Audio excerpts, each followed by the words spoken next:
안녕하십니까. 자, 이번 시간에는 지난 시간에 이어서 이제 투자 관리 계속 볼 건데요.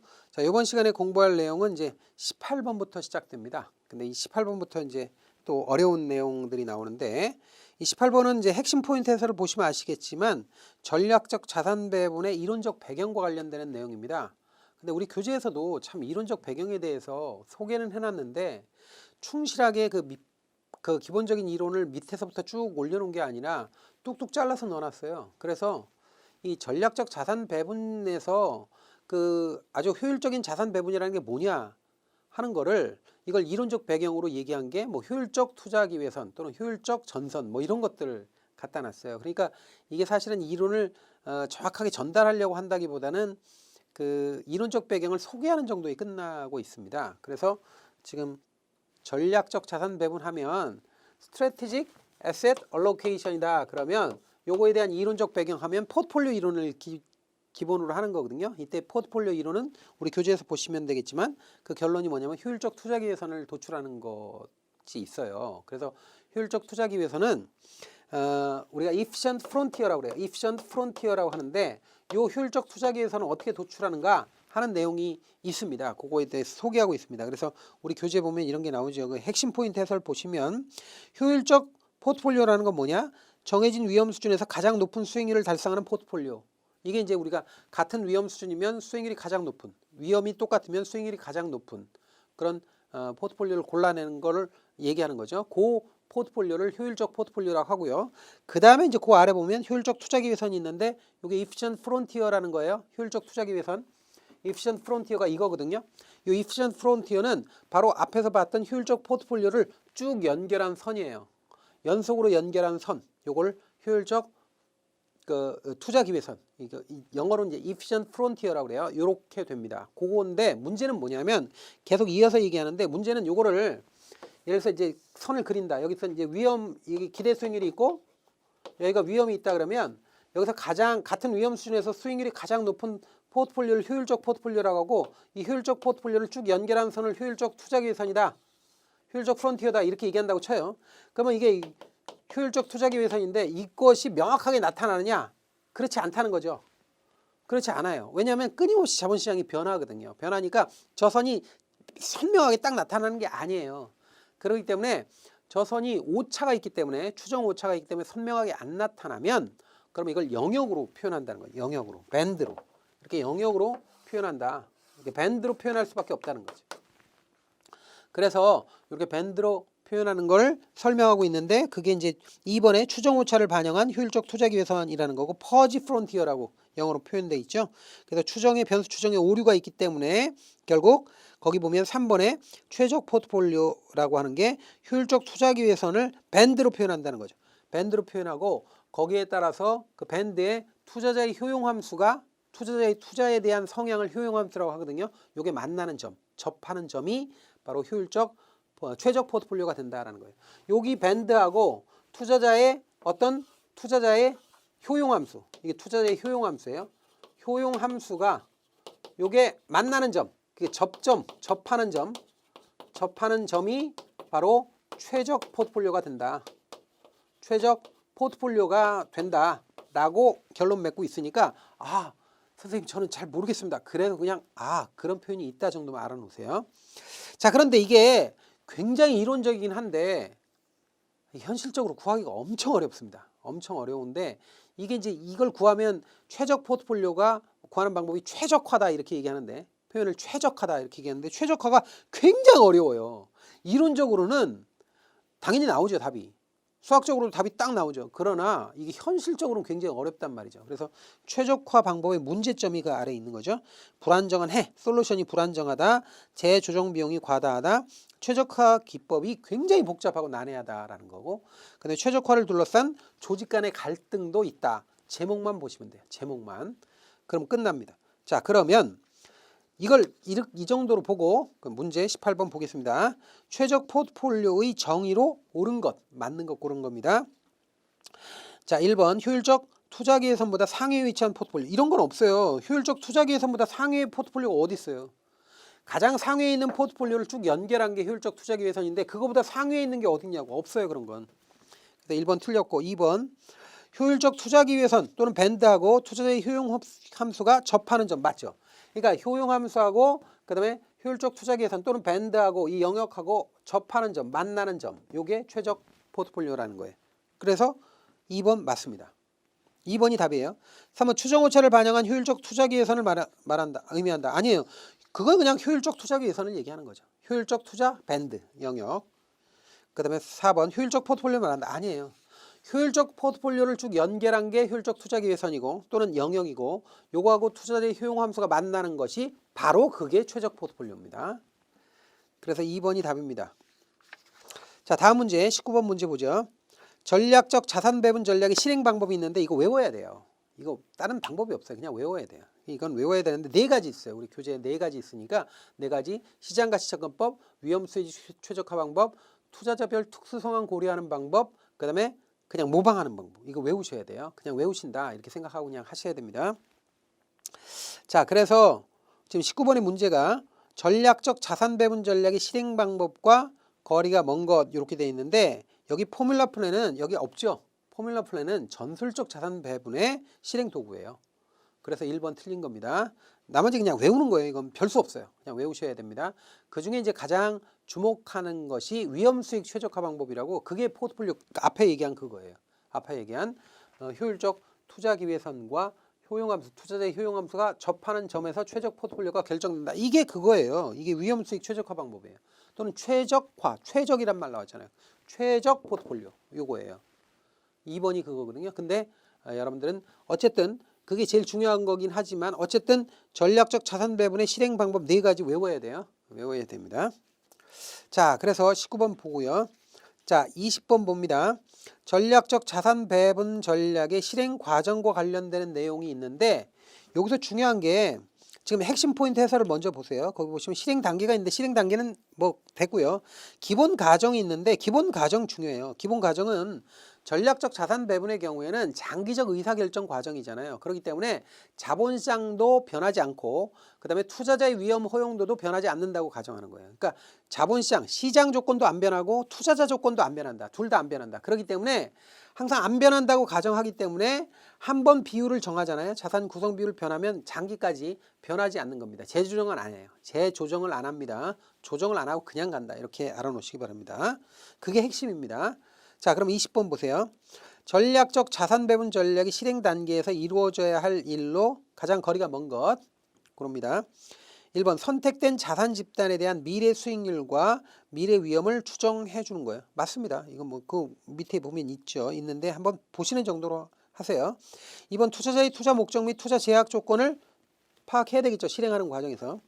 3번 자본시장의 과잉 반응을 활용해야 된다. 이건 뒤에 나오지만 자본시장에 있어서 과잉 반응을 활용해서 뭐 그 우리가 미스프라이스라고 그러죠. 가격 착오가 있게 되면 그걸 이용해서 저평가 주가가 쌀 때 사고 비쌀 때 파는 그런 전략을 취하는 것은 요거는 전술적 자산 배분이에요. 전략적 자산 배분하고 아무 상관이 없어요. 3번은. 그래서 3번이 틀린 거고요. 4번 가장 효율적인 투자 기회 집합을 추출하여 최적 자산 구성을 선택한다. 이것도 과정에 있죠.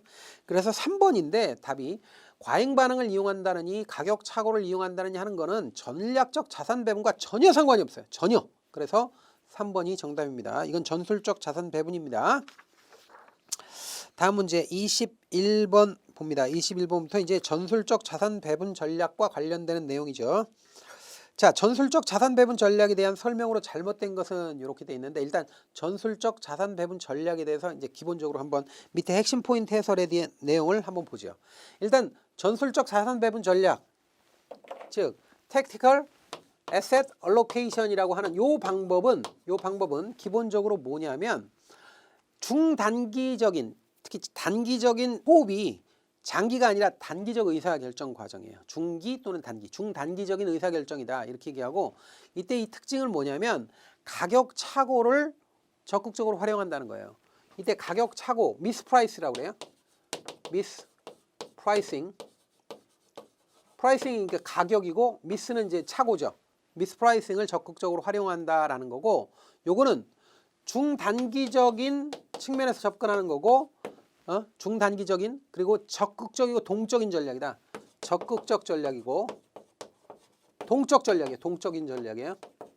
이렇게 이야기한다라는 거 알아놓고 이론적 배경으로 가면 이론적 배경에 역투자 전략이나 과잉 반응 현상을 이용한다 이렇게 나와요. 1번에 역투자 전략, 2번에 과잉 반응 현상 이렇게 나오는데 굉장히 중요한 게 역투자 전략이에요. 역투자 전략 또는 역발상 전략이라고도 하는데 역투자 전략의 핵심은 뭐냐면 주가가 비싸면 팔고 싸면 사는 거예요. 그러니까 저가는 매수, 고가 매도예요. 저평가 매수, 고평가 매도, 저가 매수, 고가 매도 같은 말이에요. 그러니까 저가 가격이 쌀 때 매수하고 저평가 매수, 고평가 고가일 때 매도한다 하는 거예요. 이걸 하는 이유는 뭐예요? 이걸 왜 하느냐면 이건 뭐냐? 저가라는 거는 뭐냐면 주가가 적정 수준보다 낮을 때 적정 수준보다 낮다는 거예요. 주가가 이렇게 가는데 적정 수준보다 낮을 수도 있고 높을 수도 있다는 거예요. 이게 과잉 반응이 일어나기 때문에 그래요. 그러니까 항상 투자자들은 시장에서 어떤 소문이 나올 때 항상 비관적인 좀 부정적인 소문의 경우에 그 정보에 대해서는 너무 지나치게 비관적으로 반응하고 좀 긍정적인 소문에 대해서는 지나치게 낙관적으로 반응해서 들쭉날쭉하다고요. 그러니까 양은 냄비처럼 너무 뜨거워졌다가 빨리 식었다 이렇게 된다는 거죠. 그래서 이렇게 되다 보니까 이게 과잉 반응이 일어난다는 거죠. 이걸 과잉 반응이다 이렇게 얘기해요. 과잉 반응이 일어나는데 이 과잉 반응은 결국 어떤 형태로 일어나냐면 이게 뭐예요? 가격 착오로 나타나요. 가격 착오로. 가격 착오로 나타나는데 가격 착오는 뭐예요? 너무 지나치게 싸거나 너무 비싸다 이거죠. 너무 나쁜 소문이 있으면 너무 비관적으로, 좋은 소문이 있으면 너무 낙관적으로 반응하니까 저가, 고가가 형성되죠. 이건 뭐예요? 적정 가격, 내재 가치보다, 이걸 내재 가치라고 그래요. 내재 가치보다 이건 시장 가격이라고. 시장 가격이 변동성이 내재 가치보다, 내재 가치는 꾸준한데 시장 가치는 너무 널뛰기 한다는 거죠. 시장 가격이 너무 변동성이 커요. 이거 굉장히 중요한 용어니까 알아놓으세요. 뒤에도 나와요. 그러니까 내재 가치, 그 기업의 적정 가치 또는 내재 가치보다 시장 가격이 너무 변동성이 크다고요. 크니까 시장 가격이 들쭉날쭉하다고. 내재 가치는 그대로 가는데 들쭉날쭉하니까 이것 때문에 역투자 전략을 하는 거예요. 그리고 이걸 과잉 반응 현상이다 이렇게 얘기하는 거죠. 아시겠죠? 그래서 이런 것이 이론적 배경이다. 굉장히 중요한 거예요. 이건 이해도 하셔야 돼요. 그래서 이론적 배경의 핵심 포인트 해설에 역투자 전략이나 과잉 반응 현상 꼭 읽어보셔야 돼요. 그리고 실행 도구는 외워야 돼요.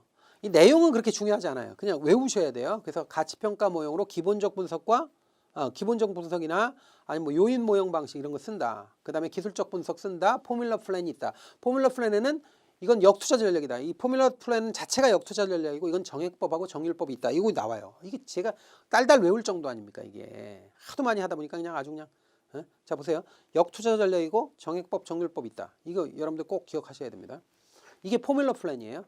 그리고 포뮬러 플랜은 기술적 분석의 도구예요. 이거 아래 실행 도구 같은 건 외워야 돼요. 그리고 이론적 배경은 이해도 하셔야 돼요. 그래서 그렇게 알아놓으시기 바랍니다. 이게 사실은 전술적 자산 배분에서 가장 중요한 개념이에요. 이거 전부 다 반복하는 거예요. 뒤에 있는 건 다 반복하는 거예요. 중요한 건 제가 전술적 자산 배분에서 중요한 거는 다 말씀드린 거예요. 자, 그러면 보세요. 자, 21번 전술적 자산 배분 전략에 대한 설명으로 잘못된 것. 1번 중단기적인 가격 착오를 중시한다. 중단기, 장기 나오면 안 돼요. 중단기 그리고 가격 착오 맞잖아요. 두 번째 자본시장 예측 기능은 강조되지 않는다. 이거 중요한 건데 뒤에 나와요. 뒤에 또 설명할 거예요. 근데 자본시장이 변하기 때문에 끊임없이 예측을 해야 돼요. 앞으로 올 건가 떨어질 건가를 예측해야 역투자 전략이 성립하는 겁니다. 자, 이거 굉장히 중요한 겁니다. 우리가 보통 전술적 자산 배분에서 이게 중단기로 적극적 동적으로 샀다 팔았다 하는 거예요. 저가 매수하고 고가 매도 하는데 이건 뭐야? 지금 저가라는 얘기는 저가니까 사야 된다는 얘기는 앞으로 저가보다는 가격이 올라갈 것이다 라고 예측을 하기 때문에 그래요. 예측이 필요하다는 거예요. 이게 전술적 자산 배분은 철저하게 예측을 통해서 하는 거예요. 그 다음에 앞으로 지금 현재 가격이 비싸다는 얘기는 앞으로 가격이 떨어진다는 얘기입니다. 그걸 예측한다는 거예요. 근데 예측이 되게 중요하다라는 겁니다. 그래서 예측 기능은 강조되지 않는다 그랬는데 틀려요. 예측 기능이 강조됩니다. 그 다음에 3번 자산 가격이 빈번하게 적정 가격에서 벗어나더라도 결국 균형 가격에 복귀한다는 가정하에 이루어지는 것이다. 이거 맞죠? 이걸 우리가 뭐라고 그럽니까? 평균 반전이라고 그래요. 이것도 들어보세요. 자, 우리 교재에 다 있는 거죠? 내재 가치는 이렇게 가고 변동성이 별로 없어요. 변동성이 상대적으로 적어요. 그런데 시장 가격은 과잉 반응을 해요. 과잉 반응을 해서 시장에서 너무 높다가 낮았다가 이렇게 과잉 반응한다고요. 과잉 반응하는데 문제는 뭐냐면 이 과잉 반응이 시간이 지나면서 충격이 좀 덜하면서 내재 가치에 수렴을 해요. 적정 가치에. 이때 이렇게 내재 가치에 수렴하는 경향을 평균 반전이다 이렇게 얘기해요. 평균 반전이다 이렇게 얘기합니다. 그리고 이렇게 너무 지나치게 높고 낮은 적정 가치에서 이탈하는 시장 가격, 이게 시장 가격이에요. 시장 가격은, 시장에서의 가격은 변동성이 커요. 변동성이 내재 가치보다 적정 가치보다 크단 말이에요. 그렇기 때문에 역투자 전략이 성립하는 거예요. 시장 가격이 더 변동성이 크니까. 그래서 고가는 매도하고 저가는 매수하는 전략을 요걸 역투자 전략이다 이렇게 얘기하고, 이게 결국에는 이렇게 적정 수준으로 다시 돌아갈 것이다. 이걸 평균 반전이다 이렇게 얘기하고, 이걸 과잉 반응 현상이다 이렇게 얘기해요. 과잉 반응하니까 가격 착오가 생기고, 가격 착오임에도 불구하고 나중에는 적정 가격으로 돌아가는 걸 평균 반전이라고 하고, 이걸 다 포함해서 이것 때문에 결국 뭐예요? 역투자 전략이 성립하는 겁니다. 굉장히 다 중요한 내용이니까 꼭 기억하시기 바랍니다. 그 다음에 이제 4번에 보면 이런 게 나오죠. 시장 변화 방향을 예상하여 사전적으로 자산 구성을 변화시켜 나가는 거 맞죠? 자, 2번이 정답이었습니다. 자, 다음에 이제 22번 나오는데, 22번은 전부 다 뭐예요? 22번 같은 것도 지금 했던 내용들을 부연하는 거예요, 전부 다. 그래서 핵심 포인트 해설에 보면 역투자 전략이니 과잉 반응 현상 나오면서 뭐 평균 반전이니 뭐 이런 것들이 나온단 말이에요. 그러니까 이게 전부 다 앞에 배웠던 거, 제가 말씀드렸던 거를 다시 부연하는 거죠. 한번 읽어보시면 되는 거고, 자, 문제 보겠습니다. 바로 22번 전술적 자산 배분 전략에 대한 설명으로 모두 묶인 것, 맞는 거 고르는 거죠. 자, 기억, 저평가 주식 매수하고 고평가는 매도하는 거 맞죠? 여기 써놨죠. 저가 매수, 고가 매도. 이거 바꿔서 지문 잘 내니까 조심하셔야 돼요. 쌀 때 사고 비쌀 때 파는 겁니다. 이거 주의하셔야 돼요. 저가 매수, 저평가 매수, 고평가 매도 알아놓으세요. 기억 맞고요. 니은 전술적 자산 배분은 본질적으로 역투자 전략 맞죠? 전술적 자산 배분은 기본적으로 역투자 전략이라고. 역투자. 자, 그 다음에요. 디귿 전술적 자산 배분은 현실적으로 자본시장에 과잉 반응이 있는 경우 적용하기 어렵다. 아니에요. 과잉 반응이 있어야 적용하는 거예요. 과잉 반응 써놨나요? 과잉 반응, 과잉 반응이 있어야 그걸 이용하는 거예요. 과잉 반응 없으면 못 써먹어요.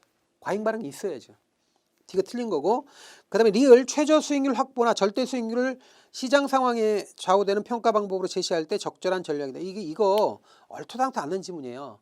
이거는 전술적 자산 배분과 전혀 상관없는 지문이고요. 사실 이 지문은 포트폴리오 보험 전략에 쓰는 거거든요. 설명하는 거거든요. 그래서 이거는 여러분 본 적이 없으니까 이런 거 신경 쓰지 마세요. 그래서 디귿하고 리을은 틀렸어요. 그러니까 기억하고 니은은 확실하게 맞지 않아요. 그러니까 1번이 정답이 되는 거예요. 기억, 니은이 설명이고, 디귿은 말도 안 되고, 리을은 이건 사실 포트폴리오 전략에서 쓰이는 설명입니다. 그래서 이건 전술적 자산 배분하고는 전혀 상관없는 설명이에요. 자, 그래서 우리가 1번 정답인 거 확인했고요. 그 밑에 핵심 포인트 해설은 굉장히 좋은 지문이고, 그러니까 한번 읽어보시고요. 자, 다음에 이제 전술적 자산 배분 전략의 실행 도구가 있습니다. 이거 외우는 거예요. 이거 외워야 돼요. 실행 도구. 가치평가 모형이고, 기술적 분석이 있고, 포뮬러 플랜이 있다. 포뮬러 플랜은 역투자 전략이고, 정액법, 정률법이 있다. 이렇게 알아놓으셔야 되는데, 이건 그냥 제목 위주로 외우세요. 내용은 사실은 그렇게 크게 중요한 만한 거는 없어요. 큰 틀에서는. 그러니까 그건 그냥 여러분들이 한번 확인하시는 정도면 되는 겁니다. 자, 그래서 자, 23번 문제 보면 이런 게 나오죠. 전술적 자산 배분 전략의 실행 도구와 가장 거리가 먼 것 있는데, 이거 1번이죠. 위험 수익 최적화 방법은 전략적 자산 배분의 실행 방법이에요. 전술적 자산 배분이 아니죠. 그래서 1번이 답이고, 2번의 포뮬러 플랜, 3번의 기술적 분석, 4번의 가치평가 모형 이런 거 있잖아요. 이런 것들은 암기하라고 제가 말씀드린 그 내용이죠. 전술적 자산 배분이죠. 그래서 1번이 정답입니다. 자, 24번을 보는데 24번 내용하고 25번 내용하고 연결돼 있으니까 그냥 이게 24번하고 25번 또 따로 하고 그러기엔 좀 번거로우니까 아예 그냥 총정리를 하겠습니다. 전술적 자산 배분과 전략적 자산 배분을 총정리해보죠. 그냥. 자, 우리가 자산 배분 전략이라고 하면 기본적으로 자산 배분 전략, asset allocation 하면 두 가지가 있다. 두 가지가 뭐냐? 전략적 자산 배분과 전술적 자산 배분 이렇게 둘로 나누죠. 여기다 쓸까요? 전략적 자산 배분, 전술적 자산 배분 이렇게 돼 있는데, 이때 전략적 자산 배분은 일단 그 분석 기간이나 투자 기간을 기본적으로 장기로 보는 거죠. 전략적 자산 배분 이게 전략이에요. 이게 써놔야지 또 이거 또 헷갈릴까 봐요. 전술. 자, 그러면 기본적으로 장기적인 의사결정 과정이다 이렇게 보는 거고, 그 다음에 전술적 자산 배분은 보통 중단기 이렇게 얘기하는데, 사실 중은 여기 껴도 되고 여기다 껴도 되는데 우리 교재에서 그냥 여기 있으니까 그냥 이렇게 보자 하는 거예요.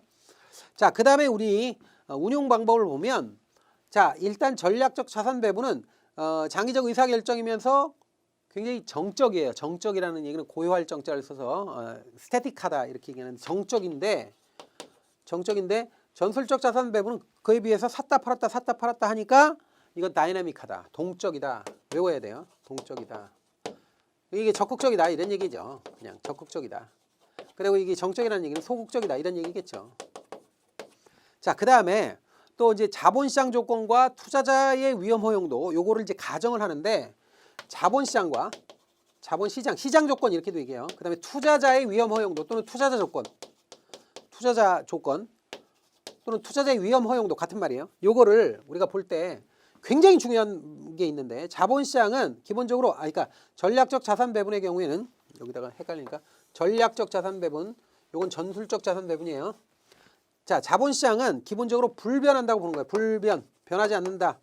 그리고 사람 마음도, 사람의 주가가 올라가면 마음 변하고 떨어지면 마음 변하잖아요. 주가가 올라가면 간땡이가 커진다. 그래서 굉장히 대담해지는데 용감해지고, 근데 이제 주가가 떨어지면 간이 콩알만해진단 말이에요. 그러니까 이런데도 불구하고 일단 사람이 안 변한다 이렇게 보는 거예요. 위험 허용도가 안 변한다 이렇게 보는 거예요. 변하는데 가정을 그렇게 한다는 거예요. 현실적으로는 변하지만. 제가 하도 많이 이런 거 얘기 많이 들으니까 말씀드리는 거예요. 자꾸 제가 강조를 하는데 이게 실제하고 다르다고. 그러니까 가정을 그렇게 한다는 얘기예요. 가정을. 그다음에 이제 전술적 자산 배분은 자본시장은 끊임없이 변하는 과정에 있다. 그러니까 자본시장이 변화하니까 항상 예측을 해야 된다라는 게 중요하다는 거죠. 그래서 예측이 중요하다는 거예요. 전술적 자산 배분은. 그런데 투자자 조건은, 투자자의 위험 허용도는 안 변한다고 보는 건 똑같다라는 거예요. 그래서 요게 다르다고. 그래서 요걸 시험에 내는 거예요. 자본시장의 예측 기능을 중요하는 방법은 뭐냐? 전술적 자산 배분이에요. 자본시장이 변한다 이렇게 보는 건 뭐예요? 전술적 자산 배분이에요. 그래서 이런 거 중요하고요. 그다음에 이제 실행 방법 또는 실행 도구라고 그래가지고 외우라는 거 있잖아요. 외우라는 거. 실행 방법 또는 도구라고 하는 거 4개.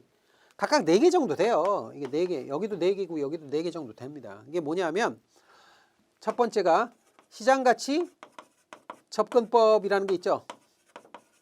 시장가치 접근법이라는 게 있었고, 그 다음 위험수익 최적화법 이렇게 쓰겠습니다. 그냥 최적화법. 그 다음에 투자자별 특수상황 고려하는 방법. 이게 너무 기니까 특수상황, 투자자별 특수상황을 고려하는 방법. 그 다음에 이제 다른 기관 투자가들을 모방하는 방법. 모방법. 이렇게 합시다. 이게 4개예요. 이렇게.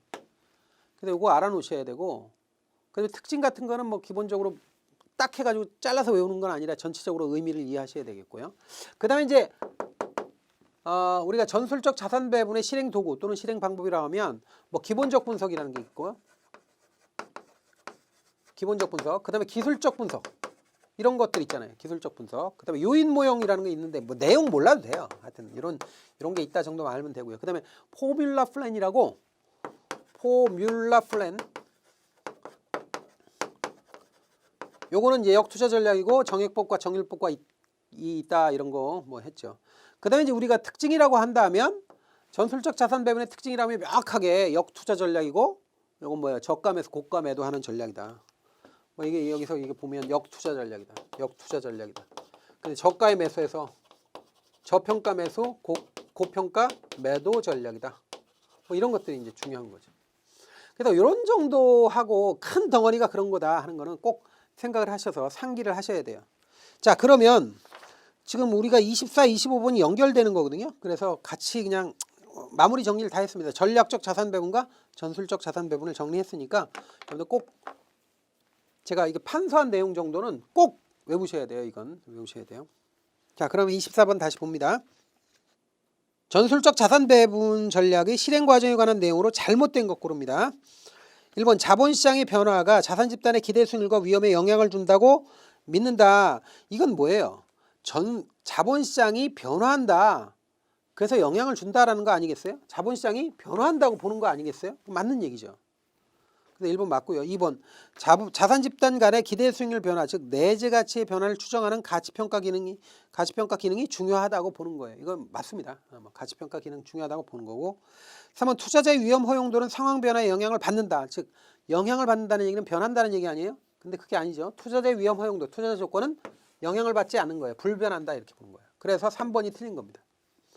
4번 실제로는 시장 가격이 상승으로 실현 수익률이 높아지면 투자자의 위험 허용도가 증가합니다. 실제로는 변해요. 실제 현실로는 투자자의 위험 허용도는 변해요. 변하는데 우리가 모형에서 가정을 세울 때는 안 변한다고 가정하는 것뿐이죠. 실제로는 변하죠. 사람 마음 변합니다. 그래서 4번도 맞는데 실제로는 변한단 말이에요. 그러나 안 변한다고 보는 거예요. 그래서 3번이 틀린 겁니다. 실제 상황 변화에 영향을 안 받는다고 가정하는 거예요. 그래서 3번이 답입니다. 25번 봅니다. 자산 배분 전략을 비교한 내용으로 옳은 것 고릅니다. 맞는 것 고르는 거예요.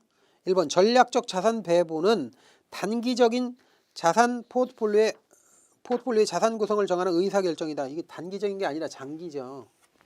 틀렸잖아요. 2번 전략적 자산 배분은 투자 기간 중 기본적인 가등이 변하지 않는 한 변화를 주지 않는 단기적인, 아니에요. 장기예요. 계속 단기, 장기 이런 걸로 바꾸어서 시험에 잘 냅니다. 3번 전술적 자산 배분 전략이란 시장의 변화를 예상하여 변화를 예상하는 거죠. 예측하는 거죠. 예상하여 사전적으로 자산 구성을 변동시켜 나가는 전략이에요. 맞아요. 사전적으로 변동시키고, 그러니까 동적인 전략이죠, 이게. 4번 전술적 자산 배분 전략은 포트폴리오 투자 전망에 따라 장기적으로 변경하는 과정. 장기가 아니라 중단기적인 거예요. 그래서 지금 1번, 2번, 4번이 틀렸고 3번만 맞았죠. 3번이 답이에요. 3번. 자, 그래서 3번 정답 확인했고요. 아래에 표가 있는데 이 표 굉장히 좋은 표니까 여러분들 꼭 정리를 하시기 바랍니다. 표에 대해서 표가 이거 똑같죠? 이게 제가 한 거. 그래서 이거 표를 꼭 정리를 하세요. 그래서 25번 봤고요. 자, 그 다음 문제는 26번인데 26번은 우리 그 ESG에 대한 내용이죠. ESG는 제가 항상 이게 수업할 때도 말씀드렸는데 이게 참고 형태로 들어간 거라고요. 정식 목차를 따서 들어간 게 아니라 그 내용이 참고 형태로 들어갔기 때문에 이게 사실은 전체를 읽어봐야 돼요. 그냥 참고 자료, 말 그대로 참고예요. 참고라서 밑줄을 쳐서 그냥 달달 외우고 이게 참 어렵습니다. 이게. 그래서 전체를 한번 읽고 이해하는 수준으로 봐야 된다라는 거 그렇게 보고요. 전체적으로 여러분들 핵심 포인트 해설도 그냥 전체 읽어보세요. 26번, 27번이 지금 같은 ESG에 대한 내용이거든요. 근데 우리 교재를 이제 기본 교재를 보시면 아시겠지만 여기서 이제 기본 교재 없으신 분들도 계실 수도 있는데 없으셔도 괜찮아요. 지금 여기 요약된 거 그냥 보시면 돼요. 근데 어쨌든 그 기본 교재에서는 보시면 아시겠지만 ESG가 분량이 작지 않아요. 작지 않은데 거의 대부분 그 내용이 일목요연하게 딱딱딱딱 정리가 된 게 아니라 이렇게 다이제스트가 되면서 한 게 아니라 그냥 뚝 잘라서 그냥 넣어놨어요. 그냥 매뉴얼 같은 거를. 그러니까 여러분들 책을 보신 분들은 아시겠지만 공부하기 어렵게 돼 있거든요. 그리고 참고 자료 형태로 돼 있거든요. 그러니까 그냥 전체적으로 한번 읽어보고 하고 이해하는 수준으로 그냥 본다 이렇게 하고 여기 이제 핵심 포인트 해설에 있는 내용도 쭉 하고 읽어보고 제가 강조한 내용들 그런 거 위주로 한번 살펴보세요. 근데 강조할 것도 별로 없고 사실은 이게 전체적으로 압축한 거니까 그냥 읽어보시면 되는데 중요한 건 핵심 포인트 해설에서 ESG의 기본 개념 뭐 이런 거 보면 이런 게 나오죠. 기존 재무 정보에 포함되진 않는데 기업의 중장기 지속 가능성에 영향을 미칠 수 있는 요인들, 그러니까 재무제표에 들어가는 게 아니라고요. 사실 ESG에 관한 정보는 재무자료, 재무정보에 발표가 안 돼요. 재무정보로 뭐 기업이 공시하잖아요. 공시할 때 뭐 분기별 공시하는 거 이런 거 있잖아요. 재무제표 공시하는데 거기에 들어가는 게 아니에요.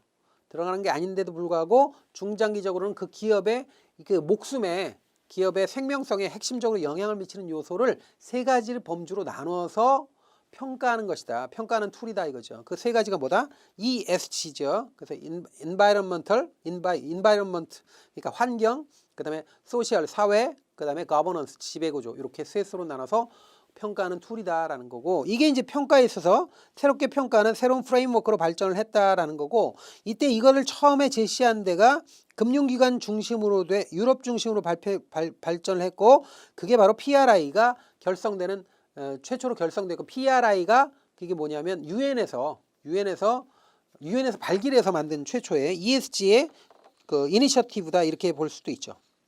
그래서 UNPRI가 굉장히 중요하다 이렇게 볼 수 있습니다. 뭐 실무적으로 중요하다기보다는 이게 이제 선언적으로 되게 중요한 기구가 되는 거죠. 그래서 그 최초의 이니셔티브로 보는 게 UNPRI다 이렇게 보면 되겠고요.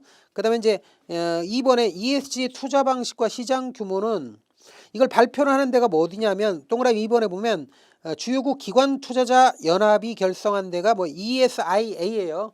뭐 글로벌 Sustainable Investment Association 했는데 영어 플레임은 몰라도 된다 그랬죠. 저도 헷갈려요. 어떤 때는 글로벌 Sustainable Investment Association. 그러니까 전 세계적 그러니까 국제 그다음에 뭐 Sustainable Investment니까 지속 가능한 투자 연합 이렇게 얘기할 수 있겠죠. 근데 제가 수업 시간에도 얘기했지만 그렇게 해서 얘기하다가는 이 혀도 삐끗해요. 이름도 길고 복잡하니까 그냥 GSIA로 알아놓으시라고요. 전부 다 영어로 알아놓으시는 수밖에 없어요. 여기는.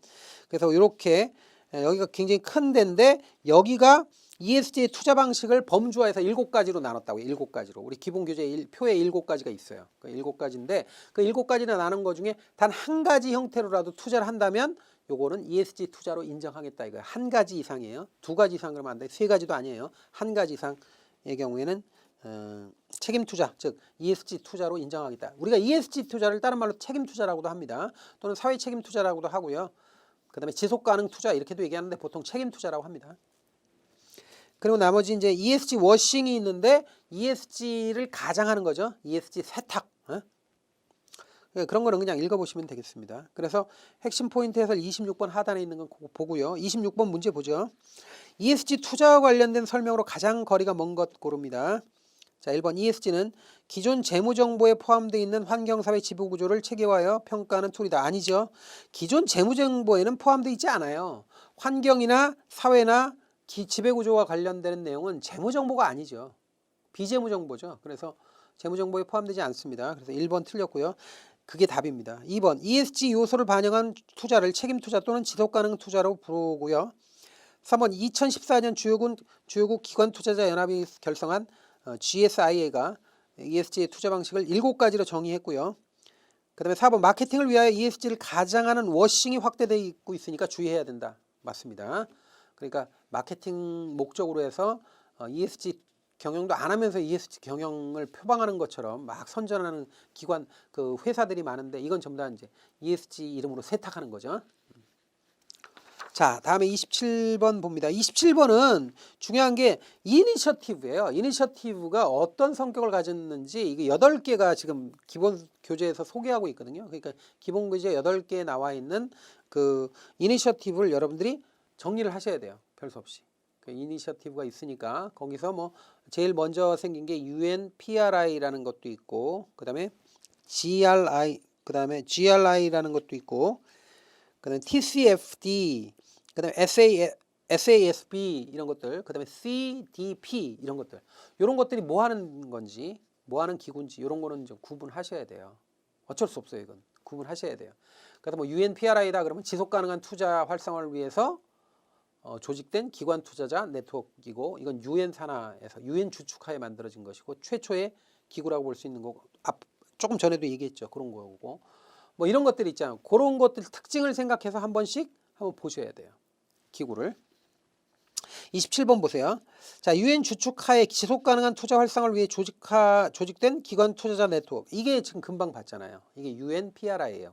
이건 답이 딱딱 나오는 수밖에 없으니까 결국 각각의 이니셔티브, 결사체가 어떤 정체성을 가지고 있는지 이건 여러분들이 읽으셔야 돼요. 별 수 없습니다. 그래서 보신다라고 저하고 약속을 한 걸로 제가 믿고 넘어가겠습니다.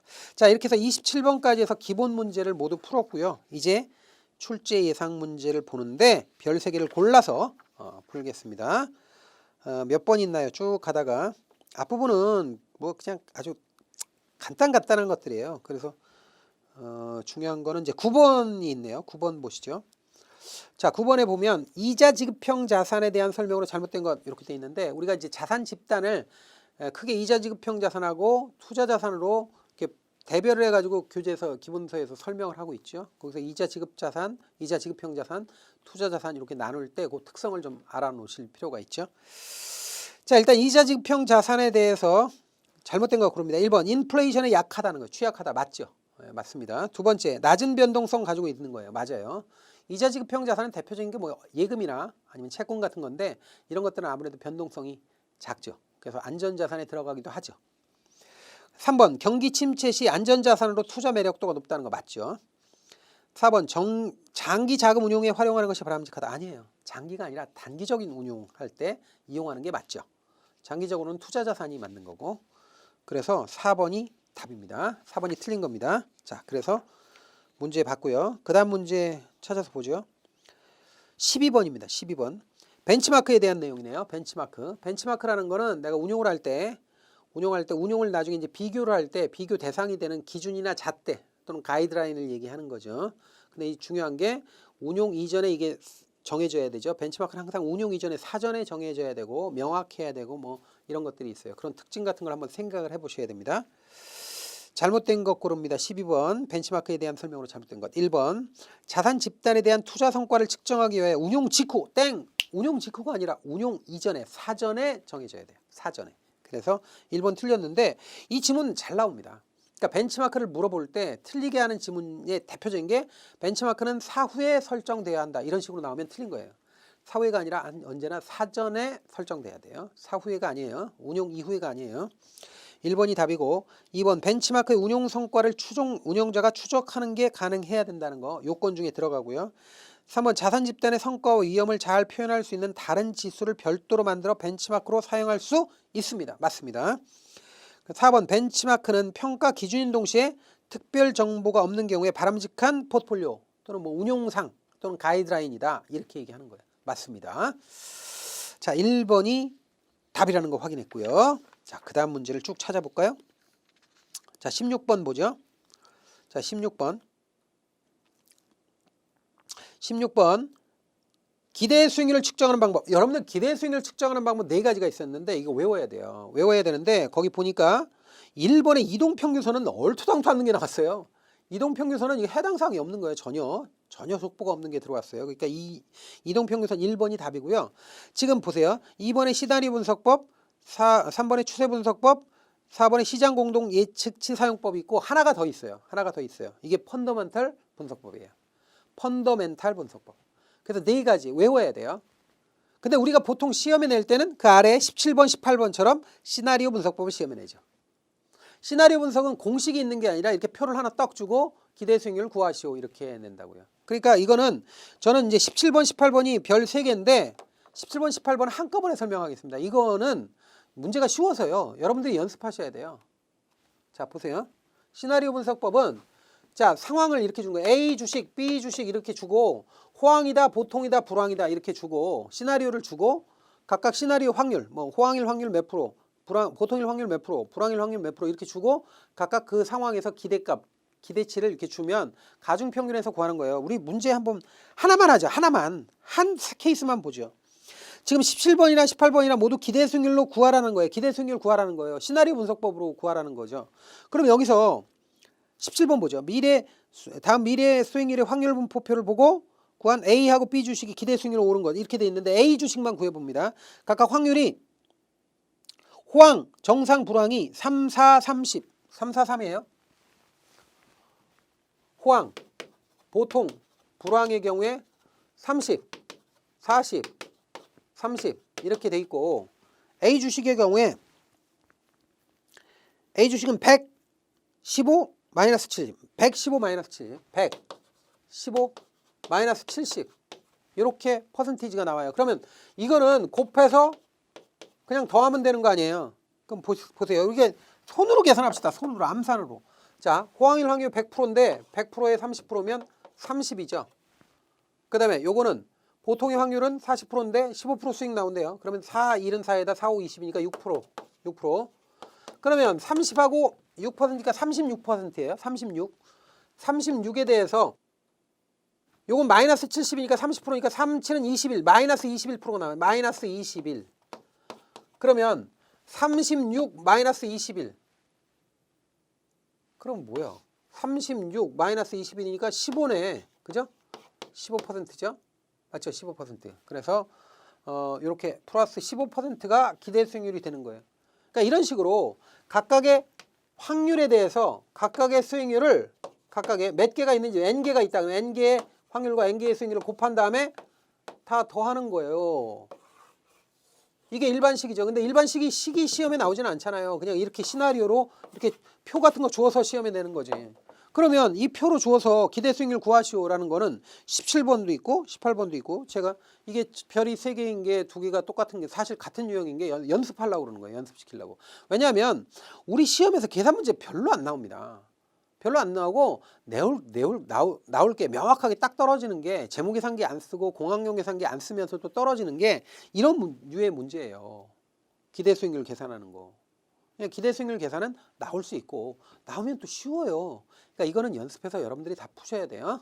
무조건 푸셔야 됩니다. 그래서 17번 이렇게 해서 A만 했는데 B 주식도 이렇게 해서 구하시고요. 그 다음에 18번도 역시 마찬가지로 각각 확률 30, 40, 30%로 줬고 A, B, C 주식의 상황에 따라서 기대 수익률, 기대값을 줬으니까 똑같은 요령으로 풀면 됩니다. 똑같은 요령으로 하나도 다르지 않습니다. 그래서 이거는 여러분들이 푸셔야 돼요. 연습하셔야 돼요.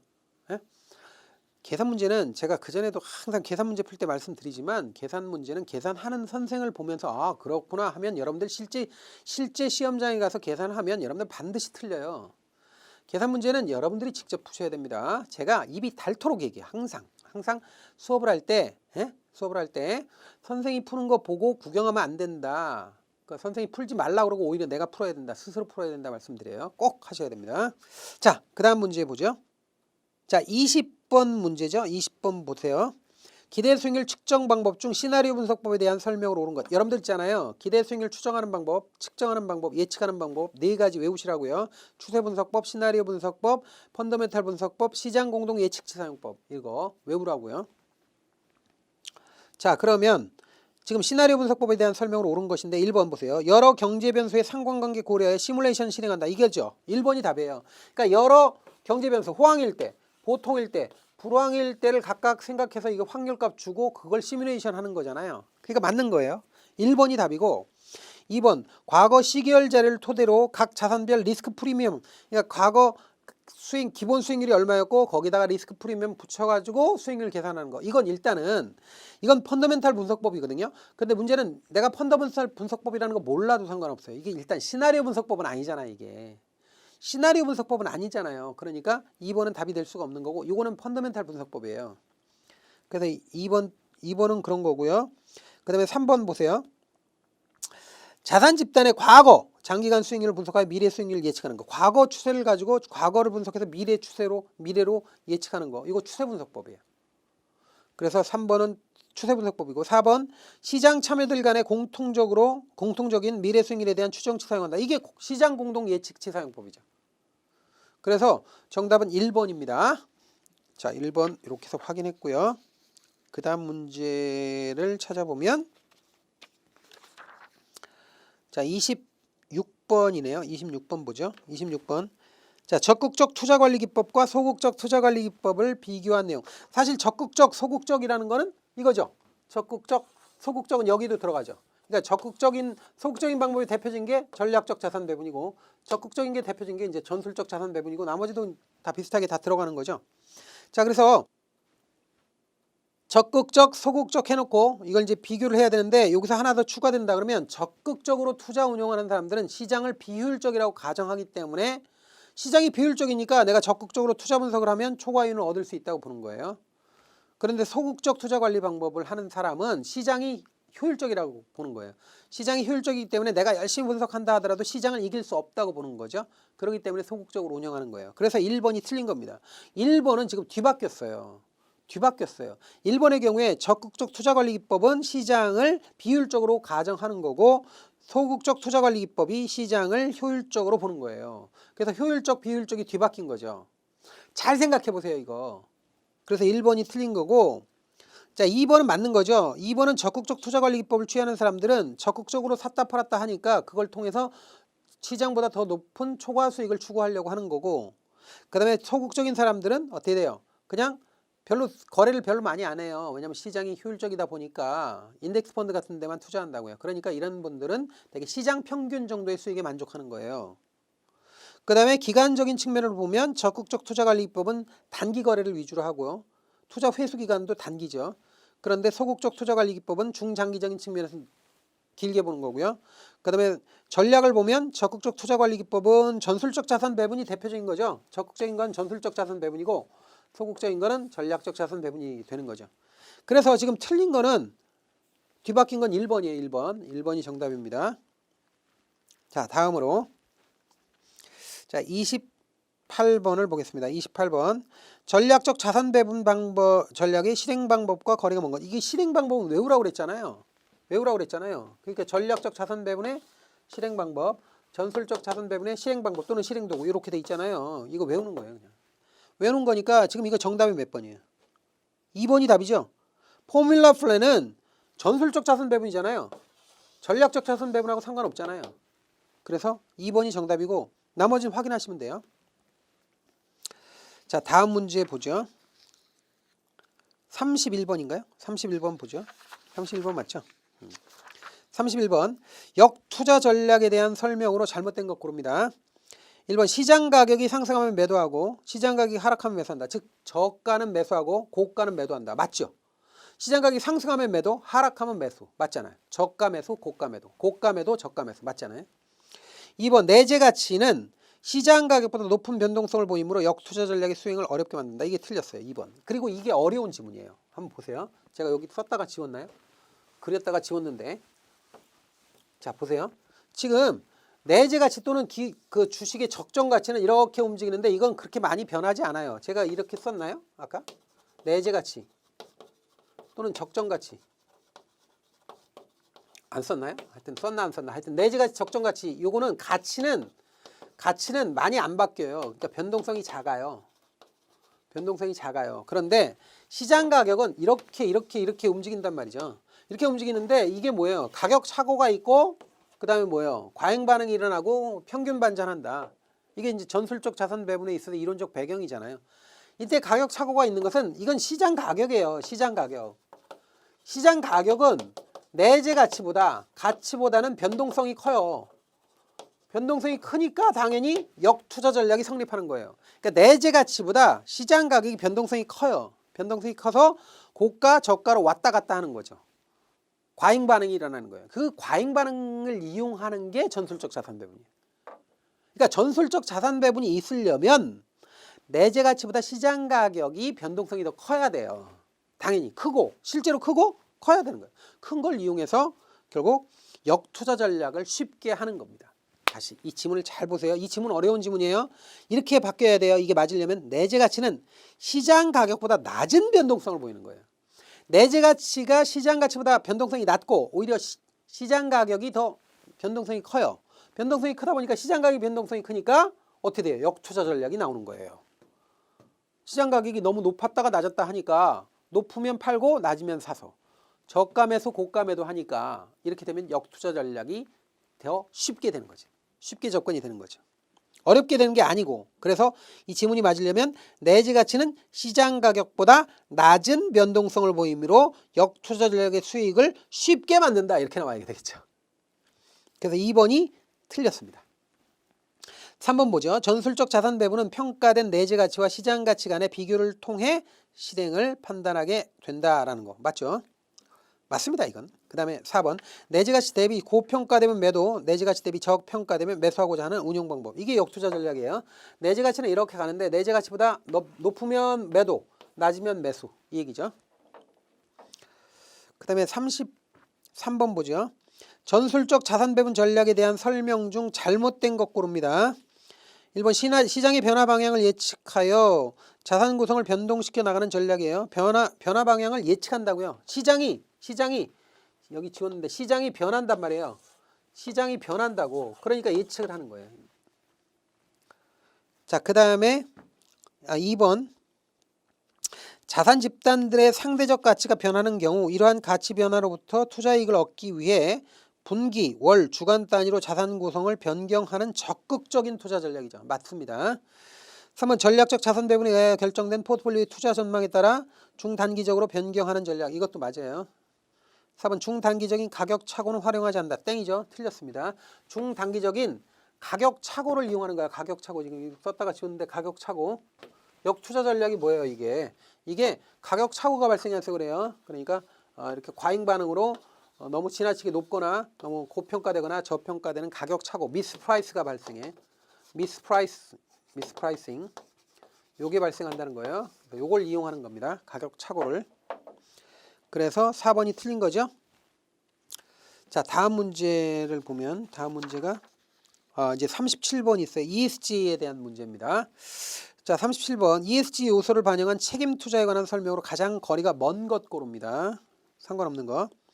자, 1번 향후 ESG 분류 체계 수립 및 금융기관의 ESG 상품에 대한 공시 강화가 예상된다. 맞죠? ESG 경영이나 ESG 투자는 이제 막 첫걸음을 뗀 거나 마찬가지예요. 이제 그 흐름이 큰 흐름이 돼서 이제 막 흘러나가기 시작하는 중입니다. 그러니까 이제 앞으로 계속 강화될 거예요, 이게 흐름이. 2번 국내에서 환경 외 ESG 정보 공시 기준 수립 및 투자 관련 정보 고시 등의 제도화는 구체화되지 않은 상태. 아직까지는 완전히 완비되어 있지 않은 상태죠, 제도가. 3번 ESG 요소는 자본시장에서 기업을 평가하는 새로운 프레임워크로 발전되고 있는 것도 맞습니다. 4번 GSIA 이게 뭐예요? 글로벌 서스테이너블 인베스트먼트 어소시에이션 이렇게 얘기했죠. 기관 투자가들 연합이고 네트워크라고. 근데 요 ESIA가 7가지로 ESG 투자를 정의했단 말이에요. 근데 이 ESG를 7가지 범주로 나눴는데 여기서 한 가지 이상만이라도 투자하면 ESG 투자로 본다. 책임 투자 또는 ESG 투자로 본다는 거예요. 근데 여기 틀렸죠. 그러니까 ESG 투자 방식 중 둘 이상 적용하고 있는 펀드를 책임 투자로 정의하고 있다. 이게 아니고 둘 이상이 아니라 하나 이상으로 투자하면 그냥 ESG 투자 또는 책임 투자라고 봅니다. 그래서 4번이 틀린 거예요. 둘 이상이 아니라 하나 이상. 자, 그래서 4번이 정답이고요. 뭐 나머지는 보시면 됩니다. 38번은 이건 이니셔티브에 대한 내용이니까 이거 꼭 여러분들이 정리를 하세요, 나중에. 자, 이렇게 해서 별 3개짜리로 중요도 높은 거 우리가 살펴봤고요. 이렇게 해서 투자 관리를 모두 끝냈습니다. 여러분들 수고 많이 하셨습니다. 감사합니다.